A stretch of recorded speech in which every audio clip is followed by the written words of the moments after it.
नमस्कार, मैं हूँ जया प्रजापति और मीठी मनवार में आपका स्वागत है। आज हम आपके लिए लेकर आए हैं राजस्थान की स्पेशल घेवर की रेसिपी।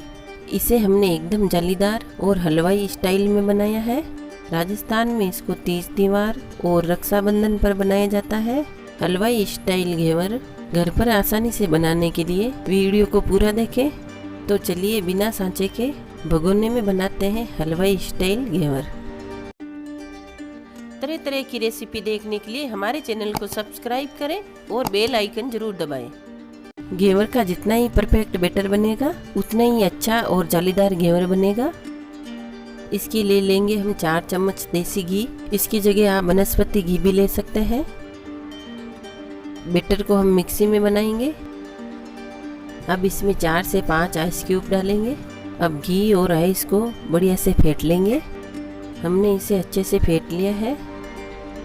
ये देखिए आप एकदम घी मक्खन की तरह हो गया है। जब हमारा घी इस तरीके से जम सा जाएगा तो इसे क्रीमी बनाने के लिए 1 छोटी गिलास दूध डालेंगे। दूध को हम थोड़ा थोड़ा करके 2 बार डालेंगे और इसको भी मिक्सी में अच्छे से फेंट लेंगे। इस तरीके से दूध को हमने 1 बार फेंट लिया है। अब इसमें बचा हुआ दूध भी डाल देंगे। हमने इसमें लगभग 150 ml दूध डाला है। अब इसको भी अच्छे से फेंट लेंगे। इस तरीके से हमने दूध को फेंट लिया है। अब इसमें 1 कटोरी मैदा डाल देंगे।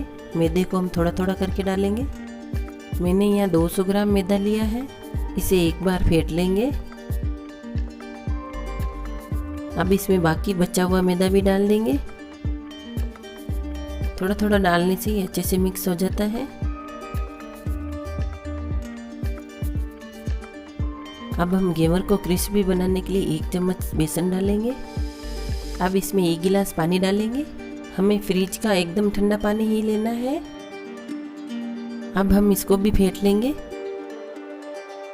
हमने इसको अच्छे से फेंट लिया है। अब इसमें 1 गिलास ठंडा पानी और डाल देंगे और इसको भी अच्छे से मिक्स कर लेंगे। अब हम एक बड़े बर्तन में बैटर को बाहर निकाल देंगे। अभी बैटर थोड़ा सा गाढ़ा लग रहा है। इसमें आधा गिलास ठंडा पानी और डाल देंगे। बैटर हमारा इसी तरीके का होना चाहिए। ये एकदम स्मूथ और परफेक्ट बना है। जब तक हम चाशनी बनाते हैं तब तक इस बैटर को फ्रीज में रख देते हैं।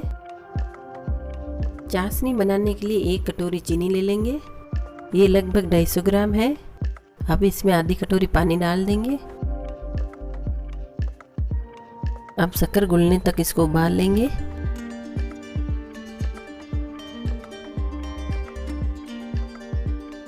शक्कर हमारी घुल गई है। हमें 1 तार की चाशनी बनानी है।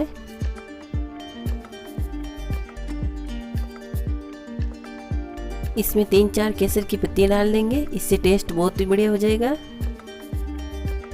अब इसमें थोड़ा सा येलो कलर डाल देंगे और इसको भी अच्छे से मिक्स कर लेंगे। अब हम चाशनी को चेक कर लेते हैं। इसमें एक हल्का सा तार बनने लग गया है। हमारी चाशनी बनकर तैयार हो गई है। अब इसमें 1/4 चम्मच इलायची पाउडर डाल देंगे। इलायची से इसमें टेस्ट बहुत अच्छा आएगा। अब हम गैस को बंद कर देंगे। अब हम चाशनी को नीचे उतार लेंगे। घेवर को हम भगोनी के अंदर बनाएंगे। ये अंदर से थोड़ी गहरी होनी चाहिए।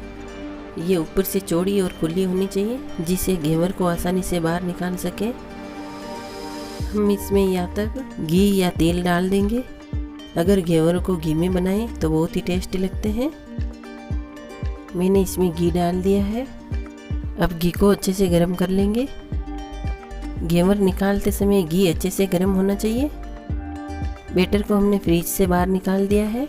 अब इसमें 1 नींबू का रस डाल देंगे और इसको अच्छे से मिला लेंगे। जालीदार घेवर तभी बनेंगे जब हमारा बैटर एकदम ठंडा होगा। बैटर को ठंडा रखने के लिए आप चाहें तो इस बर्तन को बर्फ के पानी में भी रख सकते हैं। बैटर डालने के लिए मैंने यहाँ सॉस की बोतल ली है। अब इसको बैटर से भर लेंगे। मैं घेवर बनाने के लिए सॉस की बोतल काम में ले रही हूँ। आप चाहें तो गोल को थोड़ा थोड़ा डालकर चम्मच से भी बना सकते हैं। अब बाकी बचे हुए गोल को हम वापस फ्रीज में रख देंगे। घी हमारा गर्म हो गया है। अब थोड़ा थोड़ा करके बैटर डाल लेंगे। बैटर को हमें इसी तरीके से बीच में डालना है। इस तरीके से बैटर को हम बीच बीच में डालते जाएंगे। जब घी के अंदर झाग कम हो जाए तभी हमें वापस बैटर डालना है। ये साइडों से जालीदार बनने लग गया है। जब हम एकदम गर्म घी के अंदर ठंडा बैटर डालते हैं तो घेवर में जाली बनती है। हमें थोड़ा थोड़ा करके ये बैटर डालना है और बैटर को बीच में ही डालना है। आप चाहें तो यहाँ पे चम्मच की सहायता से बैटर डाल सकते हैं। हम चम्मच से बीच में से जगह बना लेंगे और बीच में ही बैटर डालते जाएंगे। हमने एक सॉस की बोतल जितना पूरा बैटर डाल दिया है। अब इसको थोड़ा सा फ्राई होने देंगे।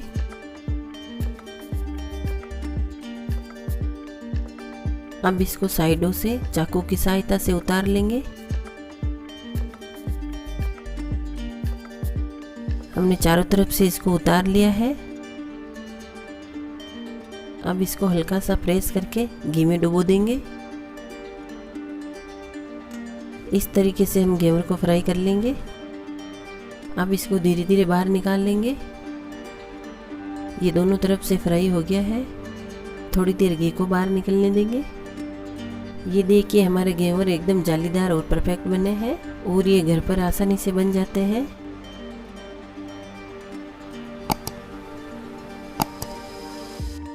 अब हम इसको ऐसी जाली के ऊपर रख देंगे जिससे इसमें से ज़्यादा घी होगा वो बाहर निकल जाएगा।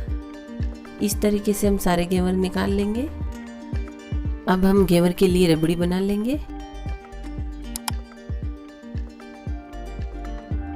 रबड़ी बनाने के लिए हम एक कढ़ाई ले लेंगे और इसमें 1 लीटर दूध डाल देंगे। अब दूध को हम उबाल लेंगे। दूध गर्म हो गया है। अब इसमें 4 चम्मच शक्कर डाल देंगे। शक्कर हम कम ही डालेंगे क्योंकि हमने चाशनी बनाई है।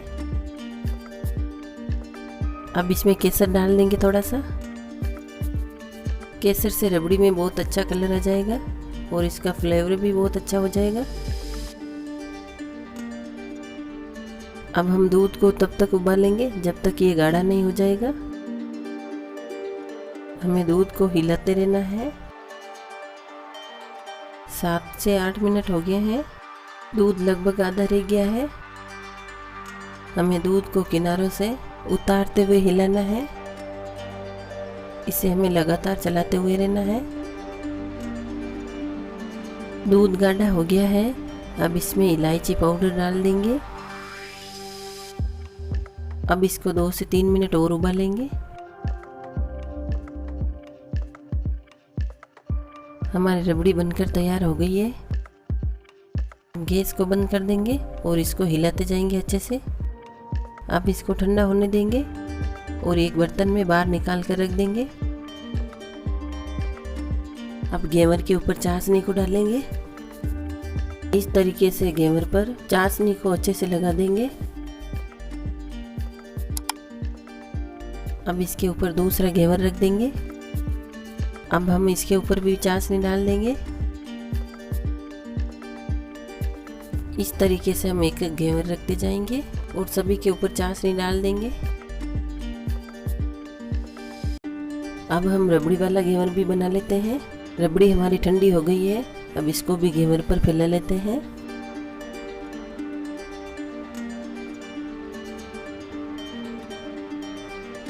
अब हम इसको पिस्ता कतरन से गार्निश कर लेंगे।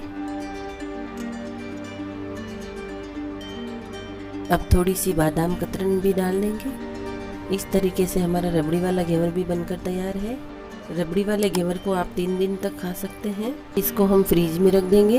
ये बहुत ही स्वादिष्ट बना है। अब हम बिना रबड़ी वाले घेवर को भी गार्निश कर लेंगे। तीज त्योहार और रक्षाबंधन पर खाए जाने वाले राजस्थान के प्रसिद्ध घेवर बनकर तैयार है। ये बहुत ही स्वादिष्ट बने हैं और ये घर पर आसानी से बन जाते हैं। तो एक बार आप भी घर पे बनाइए और अपने अनुभव कमेंट बॉक्स पर अवश्य लिखें। अगर आपने हमारा चैनल अभी तक सब्सक्राइब नहीं किया है तो जल्दी से सब्सक्राइब करें तथा साथ ही बेल आइकन दबा दें, जिससे नई नई रेसिपी की जानकारी आपको सही समय पर मिलती रहे। एक बार फिर मिलते हैं एक नई रेसिपी के साथ, तब तक के लिए धन्यवाद।